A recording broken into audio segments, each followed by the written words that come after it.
नारायणं नमस्कृत्यं नरं चैव नरोत्तमं देवी सरस्वती व्यासं ततो जयमुदीरये। जय श्री हरि विष्णु की जय। कार्तिक मास में स्नान और पूजन की विधि। राजा पृथु ने कहा, मुने, आपने कार्तिक और माघ के स्नान का महान फल बतलाया, अब उनमें किए जाने वाले स्नान की विधि और नियमों का भी वर्णन कीजिए, साथ ही उनकी उद्यापन विधि को भी ठीक ठीक बताइए। नारद जी बोले, राजन, तुम भगवान विष्णु के अंश से उत्पन्न हुए हो, तुम्हारे लिए कोई बात अज्ञात नहीं है। तद्यपि तुम पूछते हो, इसलिए मैं कार्तिक के परम उत्तम महात्म्य का वर्णन करता हूँ। सुनो। अश्विन मास के शुक्ल पक्ष में जो एकादशी आती है, उसी दिन आलस्य छोड़कर कार्तिक के उत्तम व्रतों का नियम ग्रहण करें। व्रत करने वाला पुरुष पहर भर रात बाकी रहे, तभी उठे और जल सहित लोटा लेकर गांव से बाहर नक्षत्र कोण की ओर जाए। दिन और संध्या के समय उत्तर दिशा की ओर मुंह करके तथा रात को हो तो दक्षिण की ओर मुंह करके मल मूत्र का त्याग करे। पहले जनेऊ को दाहिने कान पर चढ़ा ले और भूमि को तिनके से ढककर अपने मस्तक को वस्त्र से आच्छादित कर ले। शौच के समय मुख को यत्नपूर्वक मूंदे रखे, न तो थूके और न मुंह से ऊपर को सांस ही खींचे। मल त्याग के पश्चात गुदा भाग तथा हाथ को इस प्रकार धोए जिससे मल का लेप और दुर्गंध दूर हो जाए। इस कार्य में आलस्य नहीं करना चाहिए। 5 बार गुदा में, 10 बार बाएं हाथ में तथा 7-7 बार दोनों हाथों में मिट्टी लगाकर धोएं। फिर 1 बार लिंग में, 3 बार बाएं हाथ में और 2-2 बार दोनों हाथों में मिट्टी लगाकर धोएं। यह गृहस्थ के लिए शौच की विधि बताई गई है। ब्रह्मचारी के लिए इससे दूना, वानप्रस्थ के लिए तिगुना और सन्यासी के लिए चौगुना करने का विधान है। रात को दिन की अपेक्षा आधे शौच मिट्टी लगाकर धोने का नियम है। रास्ता चलने वाले व्यक्ति के लिए, स्त्री के लिए तथा शूद्रों के लिए उससे भी आधे शौच का विधान है। शौच कर्म से हीन पुरुष की समस्त क्रियाएं निष्फल होती हैं। जो अपने मुंह को अच्छी तरह साफ नहीं रखता, उसके उच्चारण किए हुए मंत्र फलदायक नहीं होते। इसलिए प्रयत्नपूर्वक दांत और जीभ की शुद्धि करनी चाहिए। गृहस्थ पुरुष किसी दूध वाले वृक्ष की 12 अंगुल की लकड़ी लेकर दातुन करे, किंतु यदि घर में पिता की छया तिथि या व्रत हो तो दातुन ना करे। दातुन करने के लिए पहले वनस्पति देवता से इस प्रकार प्रार्थना करें, आयुर्बल यशोव्रचः प्रजा पशुवसूनि च ब्रह्म प्रज्ञां च मेधां च त्वं नो देहि वनस्पते। हे वनस्पति, आप मुझे आयु, बल, यश, तेज, संतति, पशु, धन, ब्रह्म ज्ञान और स्मरण शक्ति प्रदान करें। इस मंत्र का उच्चारण करके दातुन से दांत साफ करना चाहिए। प्रतिपदा, अमावस्या, नौमी, षष्ठी, रविवार तथा चंद्रमा और सूर्य के ग्रहण के दिन दातुन नहीं करना चाहिए। व्रत और श्राद्ध के दिन भी लकड़ी की दातुन करना मना है। उन दिनों जल के 12 कुल्ले करके मुख शुद्ध करके करने का विधान है। कांटेदार वृक्ष, कपास, सिंधुवार, ब्रह्म वृक्ष अर्थात पलाश, बरगद, एरंड और दुर्गंध युक्त वृक्षों की लकड़ी को दातुन के काम में नहीं लेना चाहिए। फिर स्नान करने के पश्चात भक्ति परायण एवं प्रसन्नचित्त होकर चंदन, फूल और तांबुल आदि पूजा की सामग्री ले भगवान विष्णु अथवा शिव के मंदिर में जाएं। वहां भगवान को पृथक पृथक प्राद्य, अर्घ्य आदि उपचार अर्पण करके स्तुति करें तथा पुनः नमस्कार करके गीत आदि मांगलिक उत्सव का प्रबंध करें। ताल, वेणु और मृदंग आदि बाजों के साथ भगवान के सामने नृत्य और गान करने का वाले लोगों का भी तांबुल आदि के द्वारा सत्कार करें। जो भगवान के मंदिरों में गान करते हैं वे साक्षात विष्णु रूप हैं। कलयुग में किए हुए यज्ञ, दान और तप भूमि से युक्त होने पर भी जगत गुरु भगवान को संतोष देने वाले होते हैं।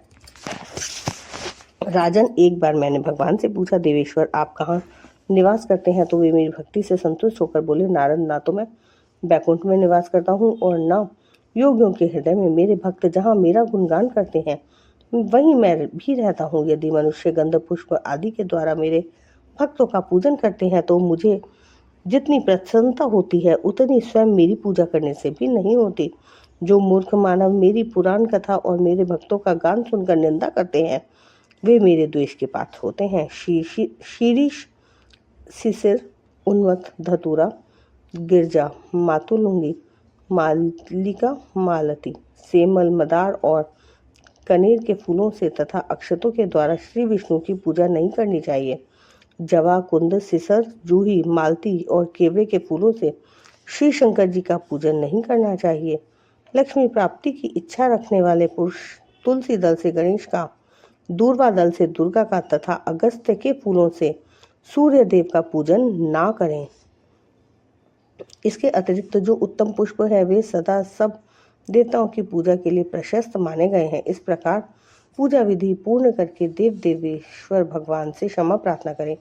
मंत्रहीनम क्रियाहीनम भक्तिहीनम सुरेश्वर यत् पूजितम मया देव परिपूर्णम तदस्तु में, अर्थात देवेश्वर देव, मेरे द्वारा किए गए आपके पूजन में जो मंत्र विधि तथा भक्ति में न्यूनता हुई हो वह सब आपकी कृपा से पूर्ण हो जाए। तदंतर प्रदक्षिणा करके दंडवत प्रणाम करें और पुनः भगवान से त्रुटियों के लिए क्षमा याचना करते हुए गायन आदि समाप्त करें। जो इस कार्तिक की रात्रि में भगवान विष्णु की अथवा शिव की भली भांति पूजा करते हैं वे मनुष्य पापहीन हो अपने पूर्वजों के साथ श्री विष्णु के धाम में जाते हैं। नारद जी कहते हैं, जब 2 घड़ी रात बाकी रहे तब तिल, कुश, अक्षत, फूल और चंदन आदि लेकर पवित्रता पूर्वक जलाशय के तट पर जाए। मनुष्यों का खुदवाया हुआ पोखरा हो अथवा कोई देव कुंड हो या नदी अथवा उसका संगम हो, इसमें उत्तरोत्तर 10 गुने पुण्य की प्राप्ति होती है तथा यदि तीर्थ में स्नान करें तो उसका अनंत फल माना गया है। तत्पश्चात भगवान विष्णु का स्मरण करके स्नान का संकल्प करें तथा तीर्थ आदि देवताओं को क्रमशः अर्घ्य आदि निवेदन करें। फिर भगवान विष्णु को अर्घ्य देते हुए निम्नांकित मंत्र का पाठ करें। नमः कमल नाभाय नमस्ते जल शायिने नमस्ते तु हरि ऋषिकेश ग्रहणार्ध्य नमस्तुते। कार्तिके अहम करिष्यामि प्रातः स्नानं जनार्दन प्रीत्यर्थम तब देवेश दामोदर मया सह ध्यात्वामहं तवां च देवेश जल अस्मिन् स्नानुमुद्यतः त्वप्रसादात् पापं मे दामोदर विनश्यतु। भगवान पद्मनाभ को नमस्कार है। जल में शयन करने वाले श्री नारायण को नमस्कार है। ऋषिकेश आपको बारंबार नमस्कार है। यह अर्घ्य ग्रहण कीजिए। जनार्दन देवेश लक्ष्मी सहित दामोदर, मैं आपकी प्रसन्नता के लिए कार्तिक में प्रातः स्नान करूंगा। देवेश्वर, आपका ध्यान करके मैं इस जल में स्नान करने को उद्यत हूँ। दामोदर, आपकी कृपा से मेरा पाप नष्ट हो जाए। तत्पश्चात राधा सहित भगवान श्री कृष्ण को निम्नांकित मंत्र से अर्घ्य दें। नित्य नैमिति के कृष्ण कार्तिके पापनाशने ग्रहणार्घ्य मया दत्तम राधाया सहित तो हरे। श्री राधा सहित भगवान श्री कृष्ण नित्य और नैमितिक कर्म रूप इस पापनाशक कार्तिक के स्नान के व्रत के निमित्त मेरा दिया हुआ यह अर्घ्य स्वीकार करें। इसके बाद व्रत करने वाला पुरुष भागीरथ ही श्री विष्णु, शिव और सूर्य का स्मरण करके नाभि के बराबर जल में खड़ा हो विधि पूर्वक स्नान करे। गृहस्थ पुरुष को तिल और आंवले का चूर्ण लगाकर स्नान करना चाहिए। वनवासी सन्यासी तुलसी के मूल की मिट्टी लगाकर स्नान करें। सप्तमी, अमावस्या, नौमी, द्वितीया, दशमी और त्रयोदशी को आंवले के फल का और तिल के द्वारा स्नान करना निषिद्ध है, अर्थात मना है। पहले मल स्नान करें, अर्थात शरीर को खूब मल कर उसकी मैल छुड़ाएं। उसके बाद मंत्र स्नान करें। स्त्री और शूद्रों को वेदोक्त मंत्रों से स्नान नहीं करना चाहिए, उनके लिए पौराणिक मंत्रों का उपयोग बताया गया है। व्रती पुरुष अपने हाथ में पावित्र्य धारण करके निम्नांकित मंत्रों का उच्चारण करते हुए स्नान करे, जो पूर्व काल में भक्ति पूर्वक चिंतन करने पर देवताओं के कार्य की सिद्धि के लिए 3 स्वरूपों में प्रकट हुए तथा जो समस्त पापों का नाश करने वाले हैं वे भगवान विष्णु यहाँ कृपा पूर्वक मुझे पवित्र करें। श्री विष्णु की आज्ञा प्राप्त करके कार्तिक का व्रत करने के कारण यदि मुझसे कोई त्रुटि हो जाए तो उसके लिए समस्त देवता मुझे क्षमा करें तथा इंद्र आदि देवता मुझे पवित्र करें। बीज, रहस्य और यज्ञों सहित वेद मंत्र और कश्यप आदि मुनि मुझे सदा ही पवित्र करें। गंगा आदि संपूर्ण नदियाँ, तीर्थ, मेघ, नद और 7 समुद्र ये सभी मुझे सर्वथा पवित्र करें।